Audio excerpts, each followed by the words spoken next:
Hello and स्वागत है आप सभी का VFX बॉय चैनल। आज है हमारा नया दिन और नया ब्रेक डाउन बिकॉज आज है संडे और आज हम करने वाले हैं एक नए मूवी का break down which is called Godzilla x Kong. ये लेटेस्ट मूवी थी जो हाल ही में रिलीज़ हुई है। हाल ही में नहीं बोल सकती, थोड़ी पुरानी हो चुकी है, बट स्टिल उन्होंने एक पर्टिकुलर सीन जो एक बहुत बड़ा विलेज था जहाँ फाइट होता है, ये सारा उन्होंने ब्रेक डाउन किया एंड प्रोसेस बताया। तो ये सेम चीज़ें मैं आपको एक्सप्लेन करूँगा। मैं बताऊँगा कि आपको कौन सा पर्टिकुलर सॉफ्टवेयर की वो लोग बात कर रहे हैं एंड कैसे अचीव किया गया है, कैसे बनाया गया है। एक्साइटिंग होगी बट आई थिंक इतनी लंबी वीडियो नहीं बनेगी, ये मैं हर वीडियो में बोलता हूँ बट स्टिल। तो अगर आप इस चैनल पर नए हैं तो प्लीज़ सब्सक्राइब एंड उस बेल आइकन को दबाइए ताकि सबसे पहले आपको वीडियो का पता चले। एंड आई होप कि आपको सारे ट्यूटोरियल्स अच्छे लग रहे हो जो भी मैं पोस्ट कर रहा हूँ। फर्स्ट पार्ट आ चुका है डिस्ट्रक्शन का, उसका सेकंड पार्ट भी होगा जिसमें हम लोग डेब्री और डस्ट के बारे में बात करेंगे। वो होपफुली इस वीक आ जाएगा, इस वीक यानी कि अभी जो आने वाला वीक है। इसके अलावा अगर आपको हुडनी सीखना है इन डेप्थ तो आपको पता ही है मेरे डैम हुडनी कोर्स के बारे में। इसमें बहुत सारे स्टूडेंट्स ने बहुत सारी चीज़ें सीखी हैं एंड उनके ब्रेकडाउन्स और उनके शॉर्ट्स में हर मंडे या तो जैसे भी वो अपलोड करता रहता है हर जगह। एंड नया बैच चालू होने वाला है तो प्लीज़ मुझे टेक्स्ट कीजिए एंड एनरोल कीजिए। एंड इस वीडियो के लिए बिना किसी देरी के शुरू करते हैं। Malacca Village is a full city environment with zero gravity battery Godzilla X-Con moving empire.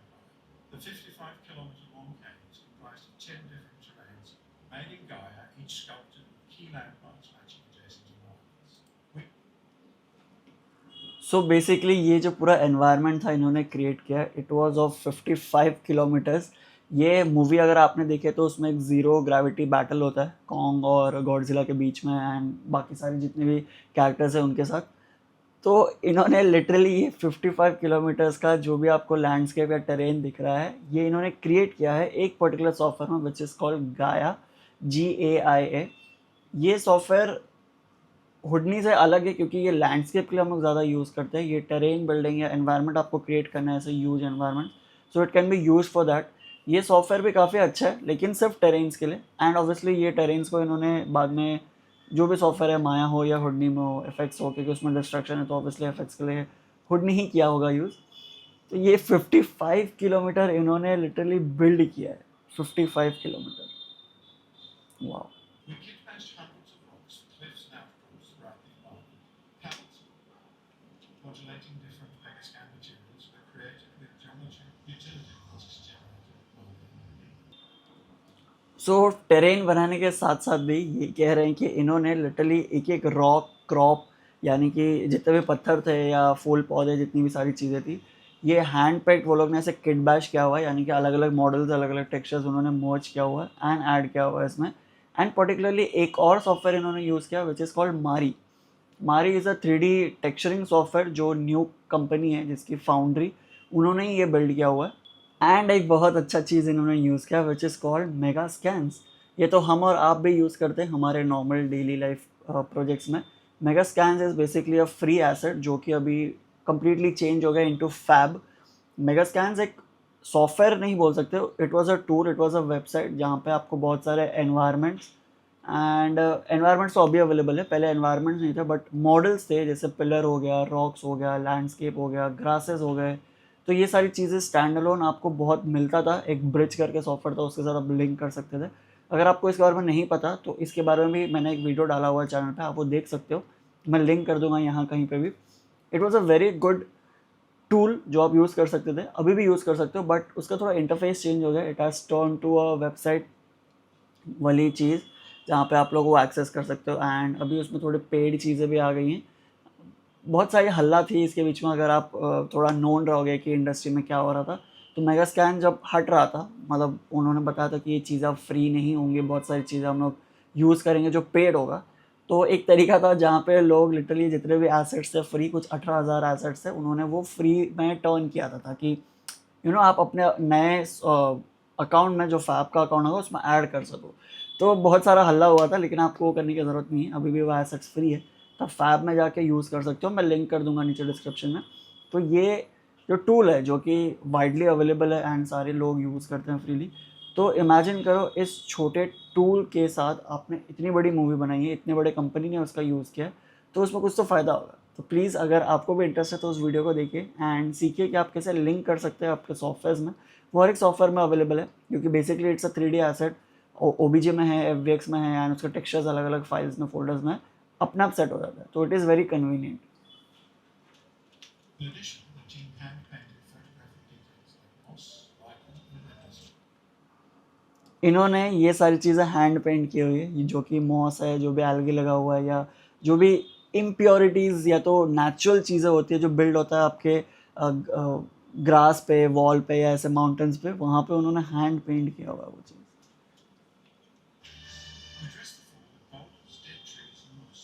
Broadleaf species, ferns, and 30 to 60 meter trees completed the vegetation. Combining सारा वेजिटेशन जो था 30 to 60 मीटर्स में था, तो आप इमेजिन करो कितना लार्ज स्केल हुआ रहेगा। ये लिटरली जैसे शुरुआत में कहा कि 55 किलोमीटर्स का था, तो एक एक झाड़ पौधे 30 to 60 metres, it's too long, बहुत बड़ा है, यानी कि कॉन्ग इमेजिन करोगे कितना लंबा होगा। then propagate over 900 square kilometers. To finalize the work, we added Rayleigh scattering, fog layer, and mist. So basically इतना बड़ा एनवायरनमेंट में आप ये सोच सकते हो कि यार इन्होंने टेक्सचर कैसे किया होगा या बिल्ड कैसे होगा। तो ये ऑटोमेटेड प्रोसेस था, यानी कि जो भी टेक्सचर्स था वो हैंडमेड नहीं था, हैंड पेंटेड नहीं था सारी जगहों पे। ज्योमेट्री यूटिलिटी मास्क होते हैं जैसे एओ के लिए, हाइट के लिए, फील्ड्स के लिए, तो उसमें क्या होता है कि आप प्रोसीजरी सिलेक्ट कर सकते हो कि आपका जो पोर्शन है वो कौन सा हाइट पे है, किस हिसाब से कहाँ पे हो, कितना ज़मीन पे है, फिर उस पर लाइट कैसे पड़ रही है, नहीं पड़ रही है। तो ये जब आप सेट करते हो तो उस सॉफ्टवेयर में जब वो आप यूटिलिटी मास्क बनाते हो, चाहे मारी हो गया या तो गाया हो गया या हुडनी में हो गया, जो आपके टेक्सचर्स है वो प्रोसीजरली बेसिकली एनवायरनमेंट में सेट होते हैं। दिस इज़ माय जितना मुझे पता है, ऐसा नहीं कि मैं एग्जैक्टली अगर कोई टेक्सचर आर्टिस्ट है तो प्लीज़ मुझे करेक्ट करना, बट जितना मुझे नॉलेज है this is how it works. And obviously and में इन्होंने ये सारी चीज़ें हुडी में अप्लाई की है कि प्रोसीजरल आपको सारा टेक्निक करना है, तो आपने वेजिटेशन, आपके जितने भी एओज है या जितने भी ज्योमेट्री आउटपुट मास्क थे, ये हुडनी में लेके आया। फिर स्कैटरिंग प्रोसेस जितना भी हुडनी में होता है जो कि ऑटोमेटेड होता है, तो उसके हिसाब से इन्होंने वेजिटेशन स्कैटर किए। सो पीछे इन्होंने एक एटमॉस्फेरिक डिफ्यूज़ लगाया, यानी कि एक पैरेलैक्स लाने के लिए। और फॉग यूजुअली हम लोग तब डालते हैं जब आपको थोड़ी इम्प्योरिटीज़ होती है या कुछ चीज़ें जो आप ज़्यादा डिटेल में बनाते नहीं हैं तो वो छुप जाती है, एंड ऑब्वियसली एक आपको डेप्थ मिलता है, आपको एक विजन प्रॉपरली दिखता है कि यार मतलब क्या सुंदर लग रहा है कि एटमॉस्फेरिक फॉग आया है, उस पर रेज है, हेज लगा हुआ है, फिर लाइटिंग है। तो ये सुंदर चीज़ें हम लोग ऐड करते हैं, बट कभी कभी चीज़ें छुपाने के लिए भी होती है, एंड वो सिनेमैटिक तरीके से बहुत बेहतर लगता है। Mist to emphasize the vastness. An 800-meter crystal pyramid has a fully contrast acid to match the concept. We carefully balance light transmission and absorption color in different areas. Internal geometries add details and depth. As the camera moves around the pyramid, the visibility of the interior details changes naturally, catching glints from the light that bounces around the pyramid. The crystal colors are used to source and refract the key light into the cave, and light from off-screen adjacent volume will serve as character future lighting.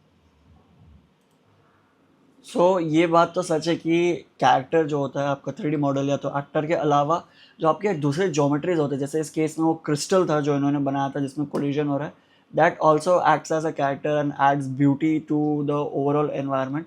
तो इन्होंने वो जो crystal था वो इतने अच्छे तरीके से बिल्ड किया होता कि आप किसी एंगल से भी देखो, जब कैमरा एंगल्स मूव होते होंगे आपको उसमें लाइट रिफ्रैक्शंस और रिफ्लेक्शंस दिख रहे हैं, अंदर के इंटीरियर डिटेल्स तक दिख रहे हैं, एंड वो कलर उस हिसाब से चेंज होता है क्रिस्टल का। बेसिकली वो क्रिस्टल एक सिंगल कलर नहीं होगा, राइट। जब आपका सनलाइट वहाँ पे हिट होता है या आप नॉर्मल क्रिस्टल्स या तो आप कोई स्टोन देख लो तो उसमें भी होता है कि जब लाइट अलग अलग रेस है अलग अलग जगहों से हिट करता है तो उसके कलर चेंज होता है। उसमें एक आपको पिरामिड ऑफ कलर्स मिलेंगे जो क्या बोलते हैं 3D स्पेस में होता है, तो उस तरीके से। सो वो जो क्रिस्टल थे उनको ऐसा उन्होंने लाइट किया या तो टेक्सचर किया या बिल्ड किया कि उसका जो लाइट रिफ्लेक्ट हो रहा है वो केव के अंदर आ रहा है, which also add as a natural depth. So basically ये जो हमने सीन देखा है, जो पूरा पर्टिकुलर एक बिल्ड था जो 55 किलोमीटर्स का लैंडस्केप बनाया था, जो मैं आपको बार बार बता रहा हूँ क्योंकि 55 किलोमीटर्स का कुछ चीज़ बनाना is too big, too huge for anything. So it was literally a blockbuster scale. So ऐसे पर्टिकुलरली कुछ इसमें से तो मैं नहीं कहूँगा कि भैया मैं आपको कुछ बना के बताऊँगा, क्योंकि दिस इज़ टू मच। जो स्केल है, जो चीज़ें इन्होंने बनाई है डिटेल में, and obviously this is Weta Digital that we are talking about, तो इस वजह से तो हम लोग कुछ बना नहीं सकते। बट होपफुली आपको ये ब्रेकडाउन पसंद आया एंड बाकी सारे ट्यूटोरियल्स एंड वीडियोस आपको अच्छे लग रहे हो। अगर इसी से रिलेटेड या कोई और मूवी से रिलेटेड या पर्टिकुलरली आपको कुछ जानना है, सीखना है या कोई ट्यूटोरियल चाहिए तो प्लीज़ मुझे नीचे कमेंट पे बताइए। And thank you so much बने रहने के लिए। इस वीडियो के लिए सिर्फ इतना ही था, तब तक के लिए सीखते रहिए एंड क्यूरियोसिटी बनाए रखिए। Thank you.